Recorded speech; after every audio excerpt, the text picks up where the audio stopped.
Not content with your content? You've come to the right place. The Discontent Show with Joe Kuzma. Every brand starts with a story. Here's how you can grow your business by sharing it.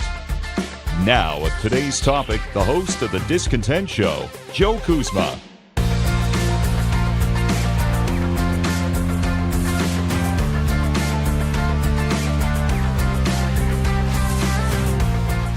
Hello, everyone.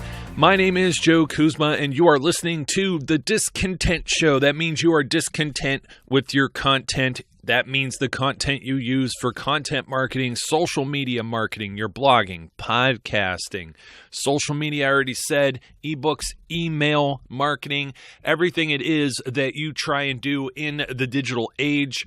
And I bet you're thinking to yourself, Joe, I just can't keep up with this stuff. I'm tapped out of ideas. Look, we've all been there. You've heard of writer's block. It is a real thing. Burnout's a real thing. There are times where I sit down, I could pump out 4, 5, 10 things all at once. I got a nice queue. Even coming up with topics for this show, I'm going to be honest with you folks.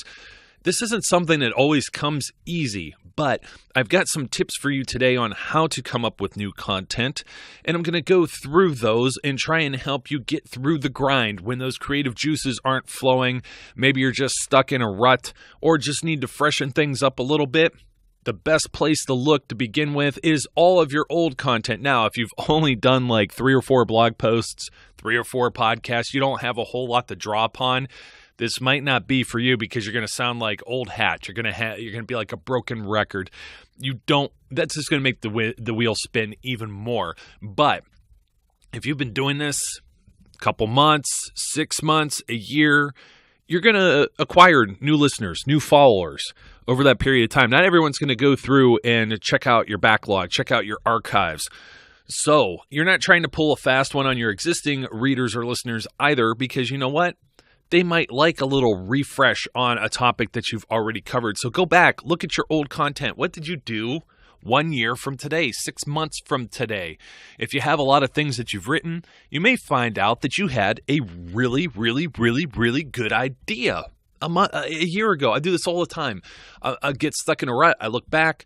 You know what? Those were all good ideas. These are topics I haven't talked about in a while. Let's bring them back up. Because you know what? They're more than likely they're still relevant. You could also look at repurposing that same content. Now, I'm not telling you exactly to reinvent the wheel here, because some things you're going to repeat. You're going to say the same things as you did in the original content. But what you shouldn't do is pull that fast one on anyone who may know a little bit better as to what you're up to and just copy paste the same old junk and just throw it right in there, right?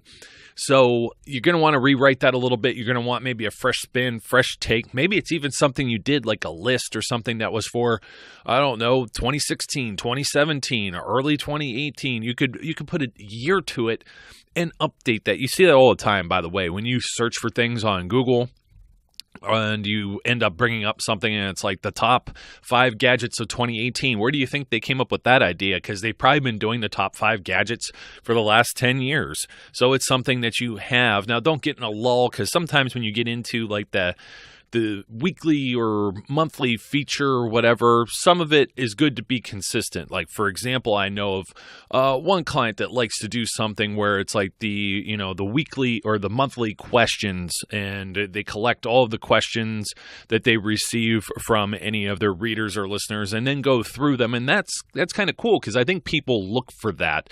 And when you're consistent with that, hey, you know what? You've just knocked out one more thing that you don't have to worry about when it comes to generating new content, because now you have something that you could fill in and reuse maybe on a monthly basis. It depends on how much frequency you have, how often that you're publishing this stuff too, as to spacing it out and making things appear fresh and new. But look at your old content. A lot of it, if it's the evergreen content that just really doesn't die, or it's something that needs just a small update, go ahead, update it. There's nothing wrong with that. Don't feel guilty. It may seem like it's easy. Well, guess what?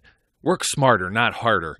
Repurposing that old content is pretty good. Now, I got another idea for you. You have something that's there. You wrote, 1,400, 2,000 words. Why? Break that thing up. you could split it off in two. Maybe you even reread something that you have that's old and come up, with one or two ideas that stem off of that. Don't forget the cross-link. Within that, you could highlight some text if you're on WordPress, for example, if this is a blog, or even if you're in a podcast. Hey, see related. Put links to your other stuff in there. Bring it all together. Be cohesive, and you're not hiding the fact that you're kind of drumming this up from another idea or something that you've covered before. It won't seem strange to anyone who's one of your die-hard advocates, and more than likely they'll still appreciate that too.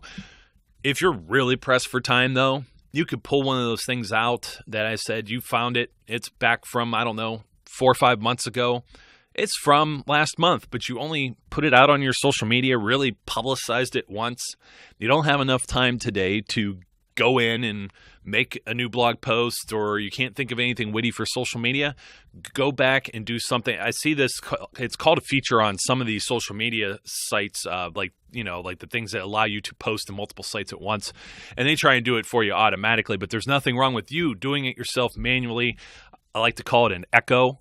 This is just resharing or putting out something that you already had out before. You could even put on there, if you ever seen the acronym, in case you missed it, put out those little 5 letters right before it. People know what that means. In case you missed it. A week ago, we talked about this. 2 weeks ago, we talked about this. But if it's something from maybe 2 months ago, revisiting this topic when you put it in there and then post the link in there, and boom, guess what? You've updated people. You could get on to your bigger tasks for the day and come back to this whole content marketing world another day. Live the fight another day. But what you have done is you haven't just left it a barren wasteland, and you're keeping people engaged. Good for you. Don't forget to reshare your stuff. What's trending? What's popular? Very easy to do. You could go on Twitter. You could open up any type of news site or anything that's within your industry. You could do a search. You will find out what's trending and popular. When you do, you're going to find that when you talk about these things, it may be something that might go viral, might actually help you out. And there's keyword search tools and things of that nature that will allow you to find out what's being searched for. You go on Twitter, you obviously by the hashtags what's trending. You could see it on Instagram when you go to put a hashtag in. It tells you how many tens of thousands or millions of posts have that same hashtag. Those are always good things to talk about because you're in the middle of pop culture thing. If you miss a trend, it happens. But there may be some late breaking news or some change in your industry that you have to talk about with your business. Get to talking about it. Doesn't hurt. Even if other people are talking about it, guess what? There's going to be some overlap. You watch the news, right?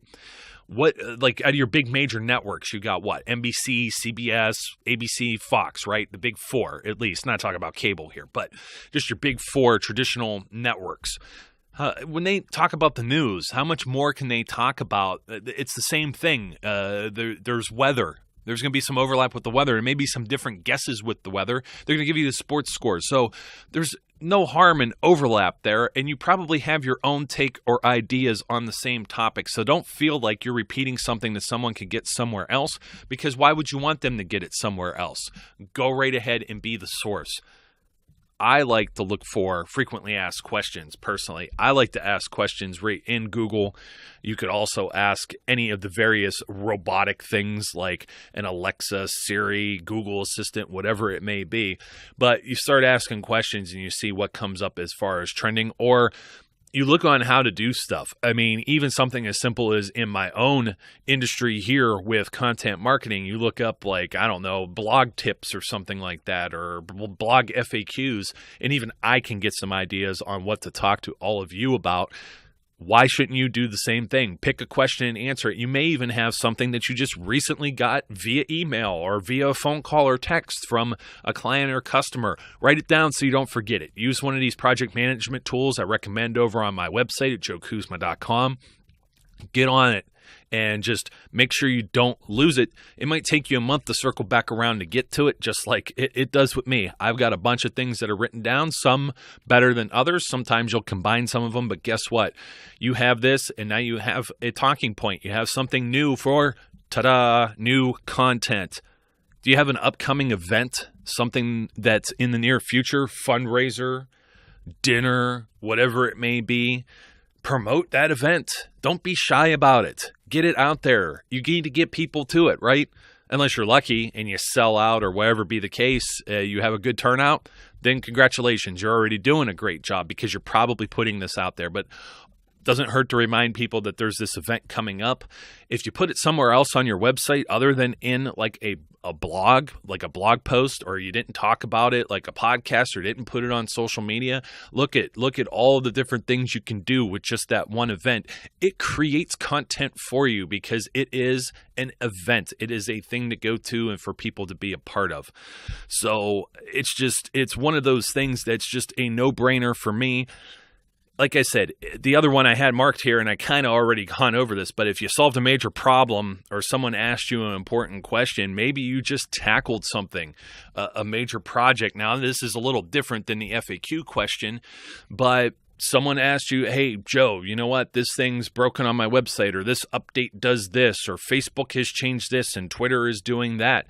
Go ahead, talk about it. That might be a trending type of deal, but this is like a major problem. This is a thing that maybe people are looking for, searching for. It's only going to help you out and help position you as an expert. So coming up with new content doesn't have to be a very difficult process. And I know it's a little bit more of a shorter show than I have typically, but you just got to get down to the nuts and bolts here. You don't have to sit there and just beat your head against the wall, because it doesn't have to be anything difficult. Another thing that you can do, just in short, is look at your own website. Look at any of your existing marketing materials. Ask other people around if you have some business partners, employees, things of that nature. These things tend to hit you over the head at the least expected time. It's in your subconscious. It's going to come to you, and you're going to be like, duh, why didn't I think about that? So if you dwell and obsess over it, though, I guarantee you're just going to put that wall up, that writer's block, and you got to get past it. So look at your own things. You're going to figure it out. You never even know. If you got kids, grandkids, nieces, nephews, anything like that are around, sometimes they say the darnest things, and then that's also going to give you some kind of idea. But I wouldn't rely on that necessarily unless you're doing like, toy reviews and things of that nature. If people see that like on the old YouTube. So folks, I hope you enjoyed this brief but to the point coming up with new content show. I'm going to have some other things coming up for you here in the near future. And if you enjoy what I'm doing, don't forget to subscribe. Don't forget to visit me over at joekuzma.com. And you could also ask your own questions. I'm going to bring up some more, just like on the previous episode. A lot of good stuff still coming in. Until next time, my name is Joe Kuzma. I ask and encourage all of our listeners to be safe and be good. And that way, I'll catch you later. Hi folks, this is Joe Kuzma. No, don't worry, you're not hearing things twice. I'm just here to say from the bottom of my heart, thank you for listening to today's show and being a follower and subscriber of the Discontent Podcast. And I want to remind you that if you're interested in more information about all the various things it is that I do, whether it be about this show, content marketing, or you want to ask a question, you may visit me at joekuzma.com. That's JOEKUZMA.com. Or you can follow me as well on Facebook. Make sure you get the page and not the personal profile. Sorry, it's only for friends and family. Also on Twitter at Joe_Kuzma, LinkedIn or Instagram. Also, don't forget, if you haven't already, subscribe, whether that be on iTunes, YouTube, or your favorite podcast provider, so you don't miss out on any of the great episodes that we have. Once again, thank you again for your support, and I look forward, as always, to speaking and interacting with each of you again soon.